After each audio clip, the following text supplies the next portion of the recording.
Ağdərə bugün qışın ağ örpəyinə bürünərək yenidən doğulan yurdun simasına çevrilib. Dağların sinəsində sakitcə süzülən qar dənələri bu torpağın saf nəfəsini, təbiətin əzəmətini daha da ön plana çıxarır. Qarlı meşələr, geniş vadilər və saf hava Ağdərənin gözəlliyini hər addımda hiss etdirir. Hal-hazırda Ağdərədəyik. Qışın gəlişi ilə buranın sanki təbiəti başqa bir rəng alıbdır. Burada yağışlı, qarlı hava təbiəti daha da gözəlləşdirir. Ətrafa baxdıqca gözəlliyi insanı heyran edir. Doğrudan da Ağdərədə bütün fəsillər gözəldir. Xüsusilə qış ayı daha gözəldir. Burada təbiətin gözəlliyi eyni zamanda bu torpağın sakitliyini, təmizliyini və möhtəşəmliyini daha da aydın göstərir. Eyni zamanda rayon boyu aparılan geniş miqyaslı tikinti quruculuq işləri bu torpaqlara həyatın qayıdışının bariz nümunəsidir. Yenidən salınan yollar, müasir yaşayış evləri, sosial obyektlər Ağdərənin sabahına olan inamı möhkəmləndirir. Bu quruculuq yalnız binaların deyil, ümidlərin də bərpasıdır.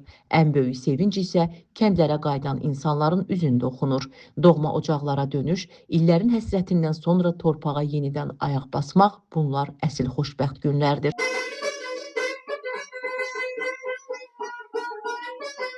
Ağdərə haqqında düşüncələrim çox böyük. Yəni böyüklərdə, evdə böyüklərin danışdığına görə, Ağdərəni belə gözəl təsəvvür etmirdim də, çox gözəl idi.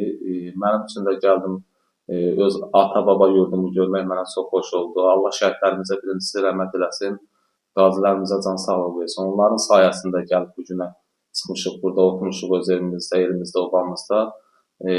Cənab Prezidentimizə təşəkkürümü bildirirəm ki, çox sağ olsun, var olsun ki, bizə bu günü qismət elədi. Yəni xoş günü bizə qismət oldu ki, gəlib öz doğma yurdumuzu görmək.